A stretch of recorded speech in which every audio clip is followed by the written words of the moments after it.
Hello all. Today's topic Quest for Quota on politics and the unrest in Bangladesh. பங்களாதேஷில் ரீசெண்டாக students நடத்தின ஒரு வைலண்ட்டான கலவரத்தில் 163 பேர் இறந்துருக்காங்க. இந்த கலவரத்துக்கு காரணம் என்னன்னு பார்த்தீங்கன்னா ஜாப் கோட்டா சிஸ்டம் தான். இது 1972 நடைமுறைப்படுத்தினப்பவே மிகப்பெரிய ஒரு சென்சிட்டிவான இஷ்யூவாக இருந்துச்சு. அப்புறம் 2018 கலவரங்கள் வெடிக்க ஸ்டார்ட் ஆச்சு. இப்போ ரீசெண்டாக இந்த கலவரத்தில் 163 பேர் இறந்து போயிருக்காங்க. ஸோ இதை வந்து சரி செய்யும் நோக்கில் சுப்ரீம் கோர்ட் தலையிட்டு என்ன பண்ணியிருக்காங்க அப்படின்னா அந்த கோட்டா சிஸ்டமை அல்டர்னேட் பண்ணியிருக்காங்க. ஆக்சுவலாக அந்த கோட்டா சிஸ்டம் என்ன முன்னாடி இருந்தது எப்படி டிஸ்கிரைப் பண்ணியிருந்தாங்க அப்படின்னா 56% வந்து ரிசர்வேஷன்ஸ்க்காக ஒதுக்கியிருந்தாங்க. அதில் 30% ஃப்ரீடம் ஃபைட்டர்ஸ்க்காகவே வந்து அலோகேட் பண்ணியிருந்தாங்க. ஃப்ரீடம் ஃபைட்டர்ஸுடைய ரிலேட்டிவ்ஸ்க்காக. ஸோ இது மேஜரான ஒரு நம்பர் தான். ஸோ அதனால தான் கலவரம் வந்து மிகப்பெரிய ஒரு கலவரமாக மாறுச்சு. ஸோ 56% ரிசர்வேஷனில் 30 வந்து ஃப்ரீடம் ஃபைட்டர்ஸ்க்கு ஒதுக்கப்பட்ட ஒரு நிலையை சுப்ரீம் கோர்ட் என்ன பண்ணுறாங்கன்னா இந்த கலவரங்களுக்கு அப்புறமா 5%ஆக குறைக்கிறாங்க. சரிங்களா? அதர் ரிசர்வேஷனை 2%, அதர் பீப்புளுக்கு 2% ரிசர்வேஷன் பண்ணுறாங்க. பேலன்ஸ் 93% ஆல் பங்களாதேஷ் பீப்புளுமே வந்து அக்சஸ் பண்ணிக்கலாம் அப்படிங்கிற ஒரு சட்டத்தை இப்போ வந்து நடைமுறைப்படுத்தியிருக்காங்க. ஓகேங்களா? ஸோ பிஎம் ஷேக் ஹசீனா இந்த இன்சிடெண்ட்டுக்கு அப்புறமா ஃப்ரீடம் ஃபைட்டர்ஸ்க்கு அலோகேஷனை தடுக்கணும்னு நினைக்கிற அந்த பீப்புளை என்ன சொல்கிறாங்க, அந்த ப்ரொட்டஸ்டர்ஸை என்ன சொல்கிறாங்கன்னா ரசாக்கர் அப்படிங்கிற ஒரு வேர்டில் மென்ஷன் பண்ணுறாங்க. ரசாக்கர் அப்படின்னா டெரகேட்ரியான வேர்ட் பங்களாதேஷில். சரிங்களா? ஒரு இழிவான வேர்டில் வந்து அவங்க பிஎம் வந்து மென்ஷன் பண்ணியிருக்காங்க அவங்கள. ஸோ அவங்களுடைய ஆதங்கத்தை அவங்க வெளிப்படுத்தியிருக்காங்க. ஓகே, இந்த இஷ்யூ வந்து இப்போ ரிசால்வ் பண்ணப்பட்டிருக்கு. Next one, democratic departure on Joe Biden going out of the presidential race. So Joe Biden வந்து அப்கமிங் பிரசிடென்ஷியல் எலெக்ஷனில் அவர் வந்து பார்ட்டிசிபேட் பண்ண மாட்டார், வித்ட்ரா பண்ணியிருக்காரு. வயோதிகத்தை தான் வந்து முன்னிறுத்தி அவங்க சொல்கிற மாதிரி இருக்குது. ஏன்னா அவருடைய ஏஜ் வந்து பார்த்திங்கன்னா 81 ஜோ பிடனுக்கு. ஸோ அவருடைய ஃபாலோவரான வைஸ் பிரசிடென்ட் கமலா ஹாரிஸ் தான் வந்து இந்த டைம் பிரசிடென்ஷியல் எலெக்ஷனில் பார்ட்டிசிபேட் பண்ண போகிறாங்க. அந்த இஷ்யூவை அட்ரஸ் பண்ணியிருக்காங்க. First word booming. பூமிங் அப்படின்னா லவுடான டீப் சவுண்டு தான் வந்து, லவுட் சவுண்டு தான் வந்து பூமிங். செகண்ட் மீனிங் என்னென்னு பார்த்தீங்கன்னா ரொம்ப குயிக்காக வந்து க்ரோ ஆகிறது. குயிக் க்ரோ தான் வந்து பூமிங். ஸோ இதுக்கு க்ளூ என்னென்னு பார்த்தீங்கன்னா ஒரு ரூம்குள்ளே ஒரு லவுடான வாய்ஸ் கேட்குது அப்படின்னா அது குயிக்காக க்ரோ ஆகும். சரிங்களா? அதுதான் வந்து என்னோட மீனிங். அதாவது குயிக்காக என்ன க்ரோ ஆகும் அப்படின்னா சைஸ்லேயோ ஒரு வேல்யூவில் இல்லைன்னா வந்து சைஸில் க்ரோ ஆகிறது தான் பூமிங். ஓகேவா? ரூம்னு ஞாபகம் வச்சுக்கோங்க. ஒரு ரூமில் லவுடான ஒரு சவுண்ட் இருக்குது அப்படின்னா அது குயிக்காக க்ரோ ஆகும்னு சொல்லி ஃபிக்ஸ் பண்ணிக்கோங்க. நெக்ஸ்ட் ஒன், ஃப்ரெகிலிட்டி அப்படின்னா ஈஸிலி ப்ரோக்கன் தான் வந்து ஃப்ரெகிலிட்டி. இதுக்கு க்ளூ ஃப்ராக். ஃப்ராக்லாம் ஈஸியாக நம்ம ப்ரோக் பண்ணிடலாம், வீக்காக இருக்கும்னு சொல்லி டேமேஜ் பண்ணிடலாம்னு ஞாபகம் வச்சுக்கோங்க. ட்ரிகர் அப்படின்னா உங்களுக்கே தெரியும் இல்லையா, ஒரு கன்னோட ஒரு பாட்டை ட்ரிகர்னு சொல்லுவோம். இன்னொரு மீனிங் பார்த்தீங்கன்னா ஒரு ரியாக்ஷன் நடக்குதுன்னா அதுக்கான தூண்டுகோல் என்னன்னு பார்க்குறது தான் ட்ரிகர். நீங்கள் இந்த வேர்ட் நம்ம நிறைய க்ராஸ் பண்ணி வந்திருப்போம்னு நினைக்கிறேன். கண்டிப்பாக உங்களுக்கு தெரிஞ்சிருக்கும். ஸோ ட்ரிகர்னால் ஒரு கன்னில் இருக்கக்கூடிய ஒரு பார்ட்டையும் வந்து ட்ரிகர்னு சொல்லுவோம். அதே மாதிரி ஒரு ரீசன் நடக்குது, ஒரு ரியாக்ஷன் நடக்குதுன்னா அதுக்கான காரணம் என்ன அப்படிங்கிறதும் ட்ரிகர் தான். டெரகேட்ரி அப்படின்னா லோ ஒப்பீனியனாக ஒருத்தங்களை பற்றி மதிப்பிடுறது. சரிங்களா?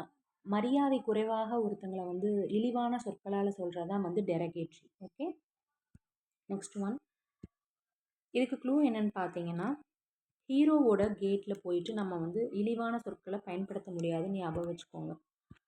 Sorry, 1 second. ஹீரோவோட கேட்டில் போய் அவங்கள இழிவாக எதுவும் பேச முடியாது. ஏன்னா அவங்களுடைய செக்யூரிட்டி கார்ட்ஸ் நம்மளை வந்து அட்டாக் பண்ணிடுவாங்கன்னு ஞாபகம் வச்சுக்கோங்க. நெக்ஸ்ட் ஒன், ஸ்பைரல்டு அவுட் அப்படின்னா குயிக்காக ஒர்ஸ் ஆகிறது தான் ஸ்பைரல்டு அவுட். இதுக்கு என்ன க்ளூன்னு பார்த்தீங்க அப்படின்னா ஸ்பைரல் நம்ம புக்ஸ்க்கெல்லாம் வந்து ஸ்பைரல் இது பண்ணுவோம். அந்த மாதிரி ஸ்பைரலில் நம்ம வந்து பைண்டிங் பண்ணோம் அப்படின்னா ஈஸியாக வந்து வேர்ஸ் ஆகிடும், டேமேஜ் ஆகிடும்னு சொல்லி ஃபிக்ஸ் பண்ணிக்கோங்க. நெக்ஸ்ட் ஒன், மெகா சிட்டி அப்படின்னா 10 மில்லியன் பீப்புளுக்கு மேலே வசிக்கக்கூடிய ஒரு மிகப்பெரிய சிட்டியை தான் மெகா சிட்டின்னு சொல்லுவோம். சரிங்களா? வேர்ட்லேயே மீனிங் இருக்குது. சரிங்களா? ஒரு லார்ஜான சிட்டியை தான் வந்து மெகா சிட்டி. சவுட் அப்படின்னா சீக்கோட பாஸ்ட் தான் வந்து சவுட். ஓகேவா?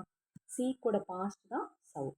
ஸோ இதுக்கு மீனிங் என்னென்னு பார்த்தீங்கன்னா ஒரு அட்டெம்ப்ட் ஃபைன் பண்ணுறக்கான ஒரு அட்டெம்ப்ட் சொல்லலாம். இன்னொரு வந்து ஒருத்தங்கக்கிட்ட ஒரு விஷயத்த கோரிக்கையாக வைக்கிறது, கேட்குறது, ஆஸ்க். ஓகேங்களா? ஸோ இதுக்கு க்ளூ என்னன்னு பார்த்தீங்கன்னா ஃபைண்ட் அண்ட் ஆஸ்க் தான் வந்து சீக். ஓகே, கண்டுபிடித்தல், கோரிக்கையாக கேட்குறது, கோருதல், இது ரெண்டுமே வந்து சவுட்டோட meanings. Okay, next one lasting அப்படின்னா கண்டினியூ ஃபார் லாங் டைம், ரொம்ப நாளாக தொடர்ந்துகிட்டு இருக்கிறது தான் வந்து லாஸ்டிங்னு சொல்லுவோம். லாஸ்டிங் லாஸ்டிங் ஃபார் 10 இயர்ஸ் அப்படின்னா 10 வருடங்களாக தொடர்ந்துட்டுருக்கு அப்படிங்கிறது. நெக்ஸ்ட் ஒன் ஹாண்ட் அப்படின்னா ஒரு பிளேஸில் ரெகுலராக அப்பியர் ஆகிறது ஹாண்ட்டுன்னு சொல்லுவோம். அதே மாதிரி உங்களோட மைண்டில் எப்போவுமே இருக்கிறதையும் நம்ம ஹாண்ட்டுன்னு சொல்லுவோம். சரிங்களா? ரெகுலராக ஒரு பிளேஸில் அப்பியர் ஆகிறது ஹாண்ட். அதே மாதிரி ஆல்வேஸ் இன் யுவர் மைண்ட், உங்கள் மைண்டில் எப்போவுமே இருக்கிறதையும் நம்ம ஹாண்ட்டுன்னு சொல்லுவோம். சரிங்களா? ஸோ இதுக்கு க்ளூ என்னென்னு பார்த்தீங்கன்னா ஹண்ட்டுன்னு ஞாபகம் வச்சுக்கோங்க. இப்போ நீங்கள் ஒரு வேட்டையாடுறீங்க அப்படின்னா ரெகுலராக அந்த பிளேஸில் தான் போய் நம்ம வேட்டையாடுவோம். அது உங்கள் மைண்டில் எப்போவுமே இருக்குன்னு சொல்லி க்ளூ ஃபிக்ஸ் பண்ணிக்கோங்க. நெக்ஸ்ட் ஒன் ஃப்ரஸ்ட்ரேஷன் அப்படின்னா ஆங்கர். சரிங்களா? கோபம். உங்களுக்கு ஒன்று கிடைக்க வேண்டிய பொருள் கிடைக்கலனா இருக்கக்கூடிய ஒரு இதுதான் வந்து ஃப்ரஸ்ட்ரேஷன். ஓகேவா? ஸோ நமக்கு கிடைக்க வேண்டிய ஒரு பொருள் கிடைக்கலனா ஏற்படக்கூடிய கோபம் தான் வந்து ஃப்ரஸ்ட்ரேஷன். க்ரிப் ஓவர்னா டைட்டாக ஹோல்ட் பண்ணிக்கிறது, ஹோல்ட் டைட்லி ஒரு மீனிங் இருக்குது. இன்னொரு வந்து பார்த்தீங்கன்னா அண்டர்ஸ்டாண்டிங், புரிஞ்சுக்கிறது. அதே மாதிரி ஒருத்தங்களுடைய கவனத்தை தன்வசப்படுத்துறது, அதாவது ஒருத்தவங்கள நம்மளை கவனிக்க வைக்கிறது. ஓகேங்களா? அதுவும் வந்து அவங்களுடைய கவனத்தை ஈர்த்து தன்வசப்படுத்தி இது பண்ணுறதையும் நம்ம வந்து க்ரிப் ஓவர்னு சொல்கிறோம். ஸோ இதுக்கு க்ளூ என்னென்னு பார்த்தீங்கன்னா க்ரிப் அப்படிங்கிறது ரொம்ப ஓவராக இருந்துச்சு அப்படின்னா நம்ம ஒன்று டைட்டாக ஹோல்டு பண்ணிக்குவோம், அதை நம்ம நல்லா புரிஞ்சுக்குவோம். அதே மாதிரி அவங்களுடைய கவனத்தையும் நம்மளுடைய தன்வசப்படுத்திக்குவோம் அப்படின்னு சொல்லி க்ளூ ஃபிக்ஸ் பண்ணிக்கோங்க. ஒருத்தவங்களோட இன்ட்ரெஸ்ட்டை நம்ம பக்கம் ஸ்ட்ராங்காக பிடிச்சி வச்சுக்கிறது தான் வந்து க்ரிப் ஓவர். சரிங்களா? ஸோ அது பொருள் வகையில் ஹோல்ட் பண்ணிக்கலாம் டைட்டாக, இல்லைனா வந்து அவங்களுடைய இன்ட்ரெஸ்ட்டை தன்வசப்படுத்திக்கிறதையும் க்ரிப் ஓவர் சொல்லுவோம். ஒருத்தவங்களை புரிஞ்சுக்கிறதையும் வந்து நம்ம க்ரிப் ஓவர்னு சொல்லுவோம். நெக்ஸ்ட் ஒன் ஹாஸ்டிலிட்டி அப்படின்னா ஸ்ட்ராங்கான ஃபீல் எகெயின்ஸ்ட் சம்திங், அதாவது அனிமோசிட்டின்னு சொல்லுவோம் இல்லையா? வெறுப்புணர்வு தான் வந்து ஹாஸ்டிலிட்டி. சரிங்களா? ஒருத்தங்க மேலே இருக்கக்கூடிய வெறுப்பு, அவங்க மேலே இருக்கக்கூடிய எதிர்மறையான எண்ணங்கள், ஒரு ஃபைட். ஓகேங்களா? ஒரு வாரில் நடக்கக்கூடிய ஃபைட், இது எல்லாமே வந்து ஹாஸ்டிலிட்டி. இதுக்கு க்ளூ என்னென்னு பார்த்தீங்கன்னா ஹாஸ்டலில் தான் அதிகமான சண்டை, இந்த மாதிரி வெறுப்புணர்வு, அனிமோசிட்டி எல்லாமே இருக்குன்னு க்ளூ ஃபிக்ஸ் பண்ணிக்கோங்க. பர்சிஸ்டன்ட் அப்படின்னா ரொம்ப நாள் நீண்டு இருக்கிறதா வந்து பர்சிஸ்டன்ட்.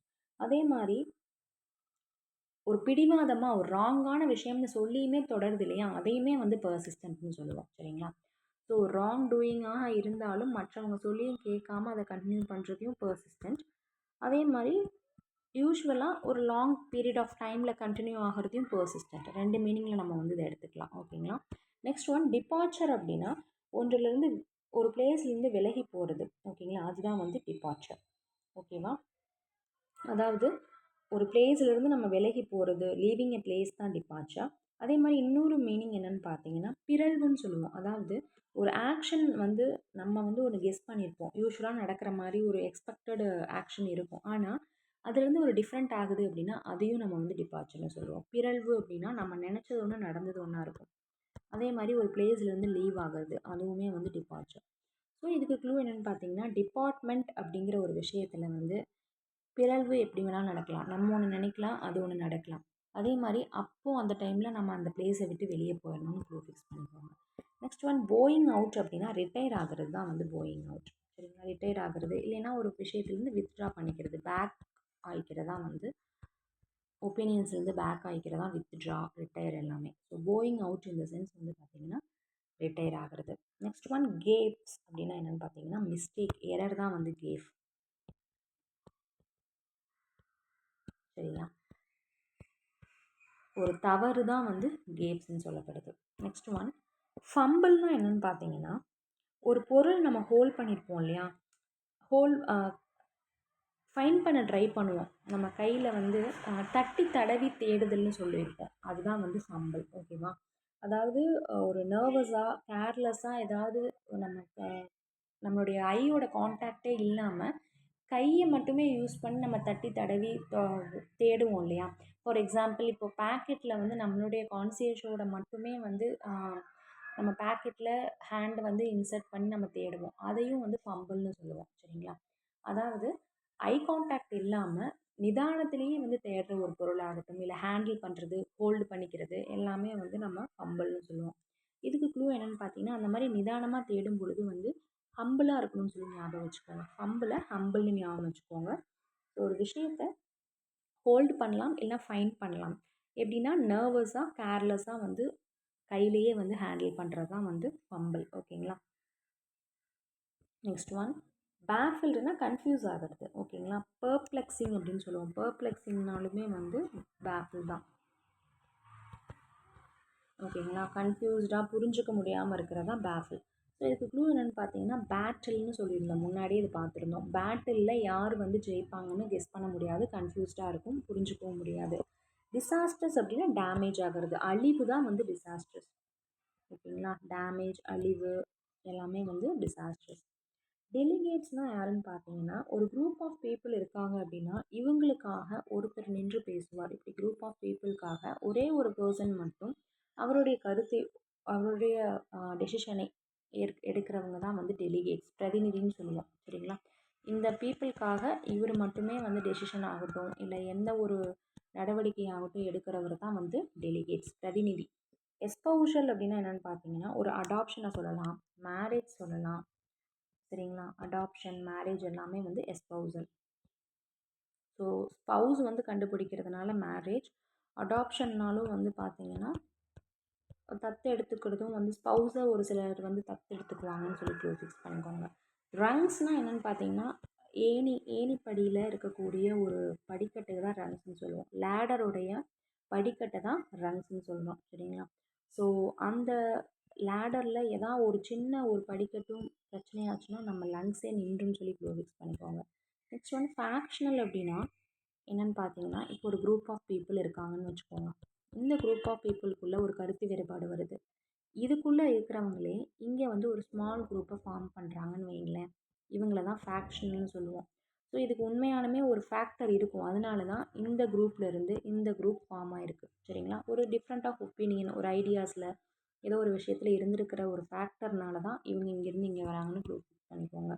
நெக்ஸ்ட் ஒன் ஃபூட்டிங் அப்படின்னா ஒரு பொசிஷன், நம்மளுடைய கால் தடத்தில் இருக்கக்கூடிய பொசிஷனை ஃபூட்டிங்னு சொல்லுவோம். அதே மாதிரி வந்து பார்த்தீங்கன்னா ஸ்டாண்ட் ஃபர்ம்லி, ஸ்ட்ராங்காக நிற்கிறதையும் ஃபூட்டிங்னு சொல்லுவோம். சரிங்களா? ஃபர்மாக நம்ம வந்து நின்றுட்டுருப்போம், அதையும் வந்து ஃபூட்டிங். ஸோ ஃபூட் ப்ராப்பராக இருந்துச்சுன்னா நம்ம பொசிஷனும் சரி, நம்ம நிற்கிறதும் ஸ்ட்ராங்காக இருக்கும்னு சொல்லி ப்ரூஃப் பண்ணிக்கோங்க. ஃபர்மர் அப்படின்னா ஸ்ட்ராங். சரிங்களா? ஸ்டெடியாக இருக்கிறது. ஃபர்ம்னா ஸ்ட்ராங் இல்லையா? அன்ஃபார்ம்னா தான் வந்து ஸ்ட்ராங் இல்லாமல் இருக்கிறது. நெக்ஸ்ட் ஒன் ஃப்ரண்ட் ரன்னர்ஸ் அப்படின்னா கண்டஸ்டன்ட் இருப்பாங்க இல்லையா, அதில் லீடிங்கில் இருக்கிறவங்க, ஒரு ரேஸில் லீடிங்கில் இருக்கிறவங்க தான் ஃப்ரண்ட் ரன்னர்ஸ். ஒரு ரேஸோ இல்லை ஒரு போட்டியிலையோ வந்து பார்த்திங்கன்னா லீடிங்கில் முன்னாடி இருக்கிறவங்க தான் வந்து ஃப்ரண்ட் ரன்னர்ஸ். முன்னாடி ஓடிட்டுருக்காங்கன்னு ஃபிக்ஸ் பண்ணிக்கோங்க. ஃப்ரண்ட்டில் ரன் பண்ணிகிட்ருக்காங்க ஒரு ரேஸில், அது எதுவாக வேணால் இருக்கலாம். ஓகேங்களா? Okay, tomorrow certain words learn பண்ணிக்கலாம். Thank you, have a nice day. Before that grinding halt அப்படின்னா என்னென்னு பார்த்தீங்கன்னா திடீர்னு வந்து ஒரு விஷயம் ஸ்லோவாகவே நடந்துட்டு ஸ்டாப் ஆகி திடீர்னு ஸ்டாப் ஆகிறதா வந்து கிரைண்டிங் ஹால்ட். ஓகேவா? ஒரு விஷயம் நடந்துகிட்ருக்கும், ஸ்லோவாக அப்படியே வந்து உங்களுக்கு கிராஜுவலாக ஸ்லோவாக வரும், அப்புறம் ஒரு பாயிண்டில் வந்து ஸ்டாப் ஆகிடும். அதுதான் வந்து grinding halt. Okay, tomorrow certain words learn பண்ணிக்கலாம். Thank you, have a nice day.